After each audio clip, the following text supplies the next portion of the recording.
Just okay. So the Route 7, if indeed it is in good shape, then you would not have a problem going from Route 7 to the house. You would have to add a new line going from the house to the barn. But if indeed the line from the house to Route 7 is not in good shape, at that time you would need, the sewer commission would require you to upgrade that whole line going out to the barn. Sure, we would be happy to provide whatever is required. Obviously, even though it would be preferred that we just hook up to the existing lateral for a cost standpoint, we also wouldn't want to do something that failed in the future, or so we'd be happy to address any concerns that you have, and we Great. can and we have I didn't mention Tim Sneller is our contractor, and then in addition to that, I think Bill Gobble would be doing the That connection. would make sense. Okay, so All in the family. So he's very has been very kind of on top of the whole thing, and like I said, we'd be happy to comply with any requirements that you guys have. Absolutely. Great. Now, I mean, does anybody else on the commission have any questions or issues with what's being discussed at the moment? No. So so I think we're good, and he'd have to have that line inspected. yes, of course. Video inspection. We have had a video inspection, which I provided to Joyce. There are a couple videos. We had a company come out to video all of that. So, but if there are additional, information that's needed, we'd be happy to provide it. Great. You need to make sure the pool water is isolated as far as when you pump the pool out or anything from the sewer line. That's correct. Yeah, absolutely. So I was in touch with the pool company to make sure that there's no issue with that. There's no connection or anything. So yeah, absolutely. Yeah, and like Alyssa mentioned, you need a separate line, not the same line as the irrigation meter. Because if you just use that line going out to the barn, that's for irrigation water. Understood. Absolutely. Yeah. All right. So where are you with the project right now? What else do you need to do to move it forward? So we now just need approval from planning and zoning for our special permit to do the renovation. Okay. So we have wetlands approval, we have architectural review board approval. So the next step is the site plan and special permit, assuming we have approval for this. Yeah, no, I don't think any of us have an issue with it at all right now. Great. Oh, Bart's on. Hey, Yay. Bart. All right, hang on one sec.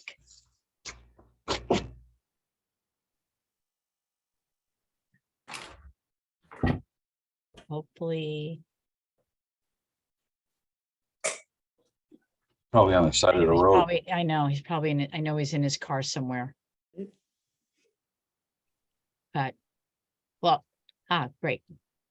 Bart, we are just discussing the sewer line and the water line going to 100 North Main Street. And I had just told Andrew that I was of the understanding that the sewer lateral going from Route 7 to the house was a little bit more fragile than it should be. And so that if they're putting a line out to the barn, depending upon what an inspection provides us with that type of information, that they might need to replace the whole line from Route 7 to both the house and the barn. And I don't know if you can hear me or not. Bart, you're muted if you can hear me.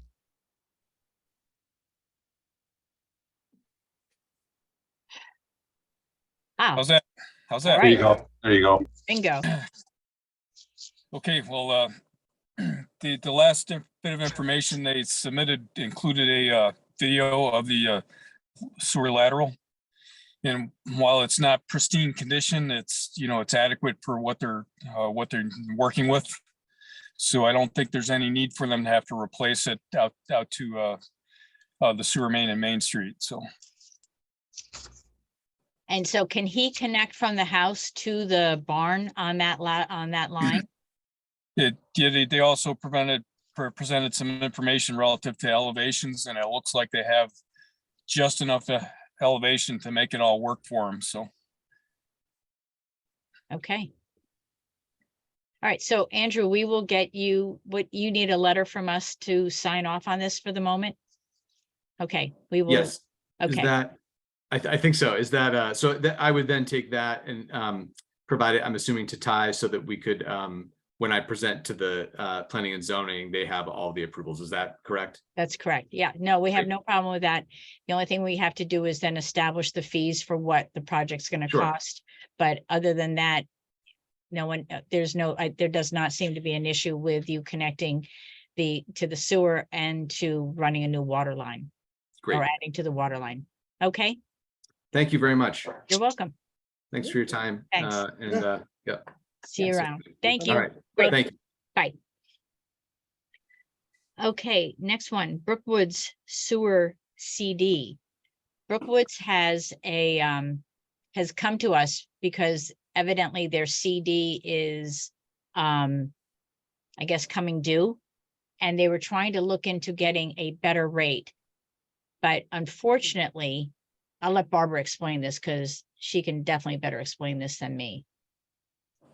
Well, we're fiduciaries of the funds, and the agreement stipulates that the commission shall specify the name and the address of the depository of such funds. It's my understanding, based on what George had emailed me back and forth, that he's interested in placing these funds in a virtual bank, which is just an online bank that doesn't have any brick and mortar location. It's not local. It was somewhere out west. And I explained to him my reservations for that because even during audit time, I need to be able to produce information on these certificates. And it's really convenient to just walk across the parking lot and wander in and talk to my local banker and get what I need. So I told him I wasn't in favor. The CD is $30,000 plus minus. They're earning about $300 a year. He doesn't feel that that's sufficient. It's sufficient enough for me, but I don't get to make the decision. So that's why it's coming to the board. I mean, I can understand how we would like to be able to make more money on it. But I think, I don't know, I mean, this day and age, I mean, things are just so crazy out there. I would hate to have this imaginary bank sort of blow off the face of the earth. And then, you know, everybody's out the money. I think it's, I do agree with you, Barbara, that I think even though it's not making him millions of dollars, it should be sort of kept more local, at least in the state of Connecticut. But what does everybody else feel? Yep, I would agree with that. I don't agree like, completely, yeah. I mean, it's not like the CD is making them, you know, $1 million. And the other thing is that if something were to really tragically happen up there, that probably wouldn't be enough money anyway. But, you know, that's just, you know, that's my opinion. So, I guess I would make a motion to see if the board would prefer to keep the money either in Kent or at least in the state of Connecticut, as opposed to somewhere out west where, you know, no one knows anybody Yeah, really. whatsoever. So, all right. So that being said, does everybody, all right, let me ask you this question before we make a motion. Should we keep it in Kent or at least the state of Connecticut? Gives him a choice to maybe see if he can find something better, but I don't think he's going to find much more in Connecticut, to be honest with you. I would prefer it stay in Kent. Okay. All right. So I make a motion to require Brookwoods maintain their CD, whether they choose Webster or Union Savings Bank, that is their choice, but have it be required to be in the town of Kent. second, And all in favor? Aye. Aye. Okay, motion carries. So we have a little quandary here, because Bart has a really crazy schedule, and we really want to we really value Bart's input onto the commission there. So we're trying to figure out a time that would work for him as well as everybody else. And if Bart, is Tuesday, if it started a little bit later, does that work for you? Or is it a different day of the week, a better day? Or, I would think that Tuesdays could work. It's just, 4 o'clock is just a really difficult time for me to make it. And being in a place where I have a decent cell coverage in order to make the meeting and not fade out on you. It's halfway through, so. right. So would 4:30 help? Um, I mean, by the time we go over all the information and stuff like that, and then have you be able to come in at the end, if we started it at 4:30, which would probably mean you would come on to the phone around 10 of 5 or somewhere around there, would that work for you? Or be helpful? yeah, closer to 5 o'clock for me to be there. Yeah, that would be easier. So if you guys wanted to start earlier, and then I could come in and discuss what's necessary at that point, that would be good. Okay, so how about we make a motion to, I mean, does this work for everybody else to start at 4:30 versus 4? Fine with me. Yeah, let's give it a try. Okay, Hello, Ricky. Doesn't matter if we're staying virtual. okay. Yeah. All right, so there we go. All right, so I make a motion that we now, going forward, effective March 14th, 2023, that meetings will start at 4:30 going forward, so that Bart, we can hopefully get Bart on these calls, which is important. I have a second. Second. All in favor? Aye. Aye.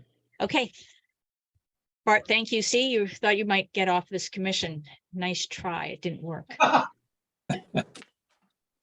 Okay, rate increases.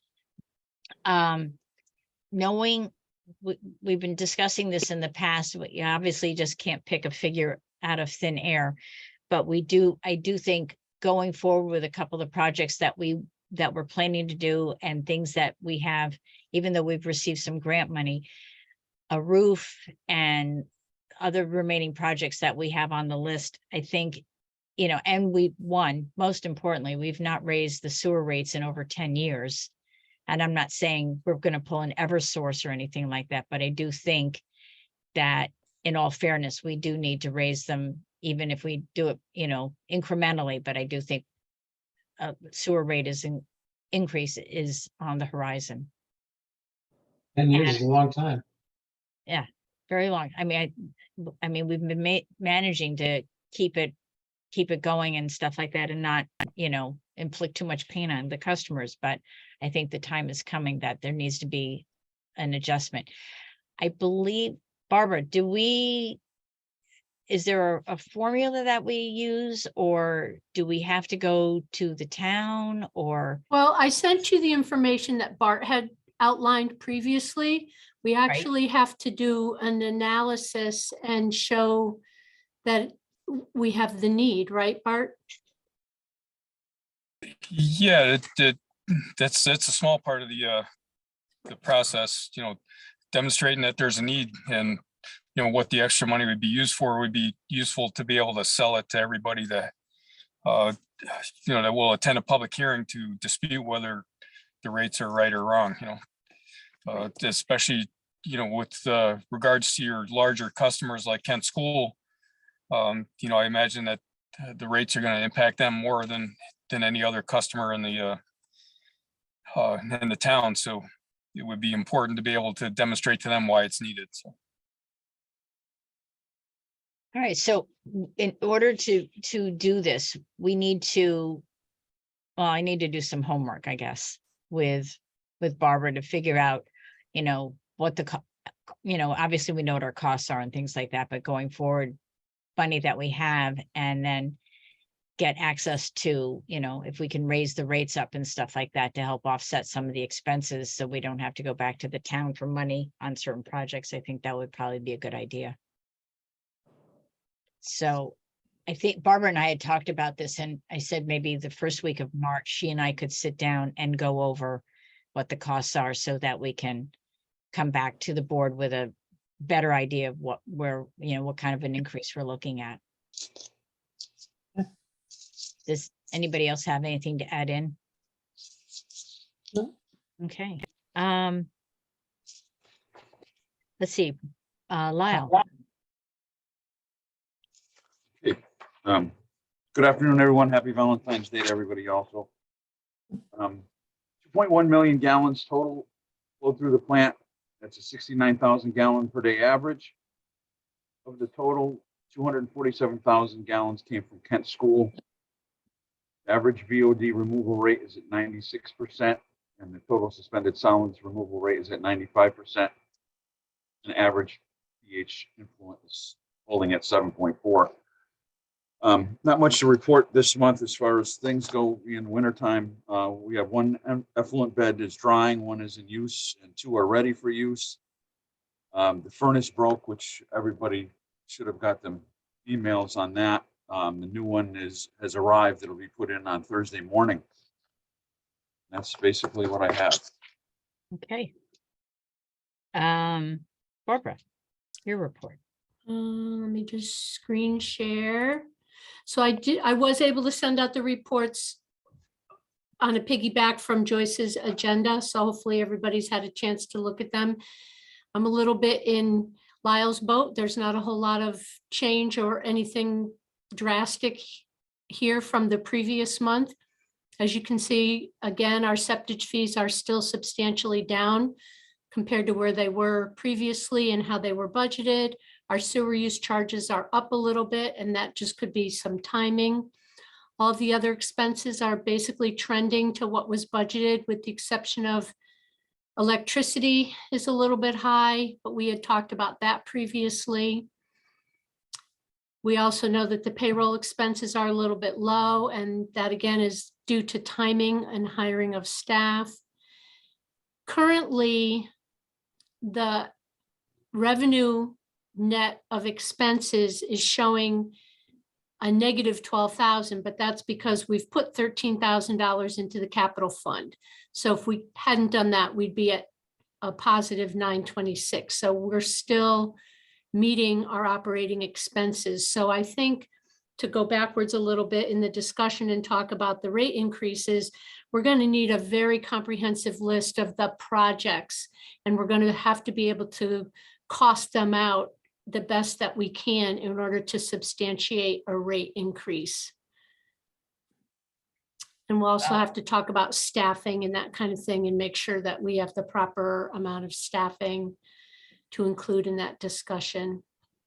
So that's the actual versus budget. The second document is a balance sheet, and that shows you our cash accounts this current year versus a year ago. And there's been some fluctuation. The cash is actually down by almost $50,000 compared to where we were a year ago. But I'd like to point out that the amount of money that the Sewer Commission owes the town of Kent is down $109,000. So there is some good news in that balance sheet. Yay. And the last document is the disbursement log. This is just for the month of January. And again, there's nothing really of note in here. You do see that here's a line that says grant Ducey void, and that's because his raise was approved at the last meeting and I had already created payroll. So I had to void a payroll and then redo it so that he could see his raise reflected in it, but that's all that is. And that's all I have. If you could make a motion to approve the disbursement ledger, that would be great. Okay, may I get a motion to approve the disbursement ledger for February? I'll move. Great, second. Thank you, Ricky. All in favor? Aye. Aye. Thank you. Debbie, I have nothing to add. I we did send out the bills and no one has remarked. There was one person who asked some questions about not having a meter in his house, but that was nothing. So nothing has come of that. Lyle, we still don't have a reading of 100 North Main, so I sent him out a full bill and I haven't heard Okay. back from him. All right, I'll send him another message. Okay, well, he hasn't complained about his bill either, so, No, I can't imagine that he's doing any irrigation this time of year. okay, and that's all I have to report. Okay, so quick question on the fees for, where are we here? For the basic charges, All right, so no, going for 100 North Main. So just, I don't know, we're trying to figure out what his connection fees are going to be. And in the past, or at present, I guess I should say, to hook up 2 bedrooms is $14.66. Okay, so he is adding 2 bedrooms into that barn. And then there's Bart's fee of $500 for the inspections. And then, oh, sorry, the 2 bedrooms are $14.35, $43.55, sorry. And the connection fee to the sewer charge is going to be, because it's for 2 bedrooms, is $14.66. Bart's fee of $500 comes out to a total that at 100 North Main that they would be paying $6,321 to hook up the barn with 2 bedrooms and install a sewer line. Does that sound logical? Or not? Sure. I don't know, I was just trying to come up with what was reasonable for him, and anybody else who would be hooking up more bedrooms and sewer lines would be paying that. I mean, I know he's pre-existing, but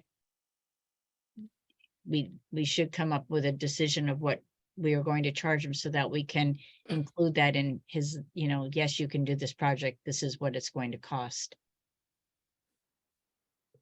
I And mean, I just got the rates off of, our town, what's on our website for, for anybody else doing hookup charges. Does that sound reasonable, either Ricky or Bart or Debbie? I just have a question about not the number itself, but about the process. Just who's going to bill this gentleman or anyone who hooks up? That should be established too. I don't mind sending him a bill, but I didn't know whether it's the treasurer or the clerk or me. All right, well, in the past, when Billy Morrison hooked up into the sewer, who sent him the bill? I don't Did even we ever get a remember. payment, Barbara? I don't know. I'd have to look. I don't remember. I don't know if they ever paid. I don't know. First of all, there has to be a connection between the planning and zoning telling us that this is going on. Well, I look at that building every day, girls. It's there. Oh, Okay. well, no, he has Trust a me. sewer, that line, that's the original sewer line from Gobble's garage. Right. He didn't establish a sewer line. No, I He know, but hooked he into did one. hook up to it. So he should have Yeah, paid some sort of fee to hook up as a new business. either that or he- Right. I mean, I'm just guessing. I mean, one would think, or let's see, when they created new space down at, with the Basses, who build them out for, sewer hookups and water lines and stuff like that come from. well, with these Question. new Or Vinny, lines, who'd you get a bill from when you guys opened up the No, cafe? I'm gonna have thrown myself under the bus here and you're gonna send me a bill, but I mean, when I renovated added 2 apartments, I don't remember ever even the sewer commission ever coming up. So I wonder if we're just, leaving money on the table sometimes when folks are renovating. It's not fair to maybe charge someone full price if they have an existing sewer, but there's definitely an opportunity to collect some fees there because you have to have Bart look at it and, you know, I just looked it up and the last connection fee that I posted was for Kent Affordable Housing, Stewart Farms back in 2020. And that was only because it was a brand new line. We're talking about connecting to regular lines that are already in existence. For Yeah. example, with Vinny. Yeah. There's never been a charge. No, maybe there could be a small nominal charge or an administrative fee. I know you're trying to, The new, as we look to raise rates, you know, it's, you don't want to go too high, but maybe just to make sure we're covering our administrative fees. Even if it is existing, maybe it could be part of the zoning process where they have to get a sign off and. the we as the new commission- application. I'm sorry for interrupting, but the new application fees would say that, yes, there are fees for existing buildings that are making changes to their activity on the property should get a fee, you know. Then they shouldn't be issued a permit to connect or a permit to discharge until the commission has collected fees. So, and that's the time to collect it. You shouldn't issue a bill. You should just say, give them a statement that says that I need this amount of money before I sign off on your permit. And then that way, anybody that's owes fees would be charged for them at the time that's the most appropriate time for them to see why it's necessary to have those fees. And that's supposed to, I was trying to build that into the new applications that we're using so that it, you know, it's more matter of fact than the way it's been in the past. I mean, in the case of Vinny, not to, as you said, throw you under the bus, but that was a total change of use because it was retail and then it became 2 apartments. And like at Tobin's Garage, he's renovating that building and that's going to be 2 more apartments there. And he Yeah. will be charged for those 2 apartments, but we haven't done the hookup fee before. Bart, maybe if you distributed the paperwork to us, we'd know what to look for. It's available online. I think Joyce has put them online and, you know, they were sent around some Okay. years ago, but you know, Joyce is the best resource for the stuff that's available right Okay. now online. So All right, so I'll have her resend the fees, the fee structure. In our rate thing, it says just before the rates there, it says each unit must have a separate line leaving the building. Each lateral shall be a minimum of 6-inch diameter. So if they're hooking into an existing one, are they following that? Or which project are we talking about, Rick? in our rates, our sewer hookups. This is rate for sewer users and the basic charges. Below the part where it talks about grease collection and stuff, says they have to have a water meter. Number 2 is each unit must have a separate sewer leaving the building. And each lateral shall be 6 inches, and then it gives the rates for including residential, including multifamily. I'm not entirely sure what you're looking at right there, but it's kind of sounds like the old application. Is it a permit to discharge application or?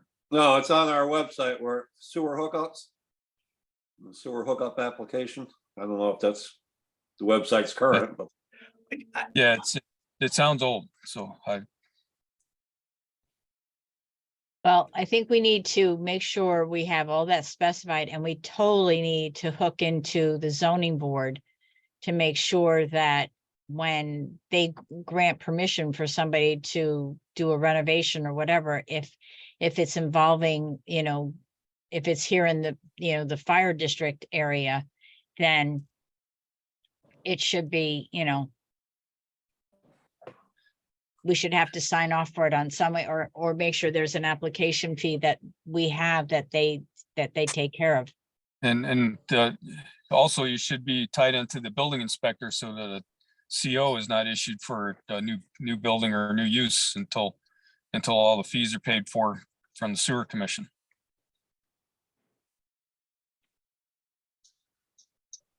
You go back up to that paragraph where it started with Greece, was where I was reading that. Oh, the grease. But then, does that bottom three things pertain to the grease trap or to any hookup? You know, those are, I think those are yeah, just the web, bedrooms. yeah, the website is outdated at this point, so Okay, with the change in the regulations that you did last year and the new application forms, some update needs to be done there. So, All right, so let me get with Barbara and Joyce, and we'll get these figures cleaned up in the beginning of March, so we have them going forward. But that being said, what do we do about, I mean, it's like the cow's out of the barn already, but how do we, collect certainly, make sure, like, for example, Billy Morrison, what he paid for his, for his building, make sure that he paid whatever fees he was supposed to pay. And I don't mean to be mean to Vinny, but I mean, he's got a, two bedroom apartments in that building, which is a different use than retail. Yeah, but I think if it's, I have a zoning approval and a CO though already, so. No, I know, I think not- it's, to make it fair to other people, it probably should be a grandfather clause and also for existing. There's probably a lot of us who just didn't know that wasn't tied into zoning. If it Yeah, was, no, I'm but sure we we gotta- gladly would have paid the fees, but Yeah, no, but going forward, we need to make sure that those fees are taken care of. I mean, Billy Right. hasn't gotten his CO yet, so, I think we're leaving money on the table. yeah. But, okay, so it's really just, I'm sorry to be dumb about this, but it's really, we're talking about just change of use. For example, there's a house on a building on Main Street that just added 2 residential apartments. I should have collected 2 residential fees for that. Are the What was it before? It was all commercial. They turned 2 commercials into 2 residentials. Yeah. Pretty much what Vinny did. Yeah. Okay, man, if I dropped the ball on that one. And all of the, I mean, I know we get usage fees, but those fees that, we're losing money on, or that we're not collecting, that's income that we need, yeah, I mean, it's, totally and dropped the ball. collectively, it adds up to a lot of money after a while. Oh, we're talking about a lot of new units. Joyce and I were just talking about all the new units going on in Kent. A lot of those are changes of use. I mean, wow. Well, I don't think, John McPhee, other than the old Victorian house, has, gotten any, COs yet, because I think the other buildings are still being worked on, or maybe the other ones, the houses by the Pizza Garden are done, but Starbuck Inn hasn't been completed yet. So, but we need to totally tune into this, like pronto. So, all right, like I said, I will. Yeah, and those units held people, so they're not a change of use. Each one of those condos was a condo. Well, the yellow building by the Pizza Garden was an art gallery. Yeah, definitely that's a change of use, yes, but And the caboose was an art gallery. but And the blue building was an office. So those are 3 changes of use right there. Well, so that would have been the fee. Actually, it went from commercial to residential. So, yeah. But the same thing happened over here on the green. John Casey changed. I mean, I've dropped the ball on a lot of these. I apologize. I did not realize. He should have paid a fee. Yeah. I mean, it went from, a commercial use to residential. Yeah, yeah. I mean, One of the things that the commission also has to do is look at the language in the proposed, they're not proposed anymore, the new regulations to make sure it supports your positions as to how and when and what fees need to be charged. And you also need to make sure that if you establish new fees, that you treat them as a change in rate, so that you have to go to a public hearing and say, these are the new fees. Solicit comment from the public, and then after you receive that comment from the public at the public hearing, then you can enact new rates. So there's the process that you need to follow is the same if you change the usage rate or if you change the basic rate for anybody. It's the same process. Mhm. Okay, well, we have some homework to do then. So that, more of these just don't keep slipping. I mean, at one point we had made, we had told the zoning board that, especially with the we did it with the grease traps, but we dropped it on all the other commercial uses that have opened up since then. So shame on us, but we can fix it going forward, Okay, let's see, Bart, do you have anything else that you would like to add since you're here today? Yeah, the only thing I'm really well prepared for is just had some conversations that I've had today with 88 North Main Street. He's looking to put a new sewer lateral in for his building. Well, not his building, but his customer's building. So Joyce has been talking to them about getting them the right applications so that they can submit the right materials with the application so that you can collect a fee. So Who's 88? the old, Starbucks. What? yeah, the old Starbucks. Firefly Inn. Oh, okay. I I didn't realize that was his number. Yeah, and I know that there's other work that's been continuing, with the new treatment tank, but just seem to hit logger jams at trying to work with the manufacturers of the treatment units. They're and finding a little bit of time in my schedule to get it done, because I can't blame it all on them. Some of it's on me, being a little slow in getting this work done. So I will continue to pursue that design so we can get it submitted to the state at some point. Okay, But there is a process that we need to go through locally before we can submit to the state, but we'll get that moved ahead. So that would be great. I know you're as busy as all get out. So when you can carve out a little bit of time for us, it would be great. It would be wonderful. Okay, does anybody else have anything to add in? Nope. All right, then meeting adjourned at 4:49. Thank you all. Okay. thank you. Take care, everybody.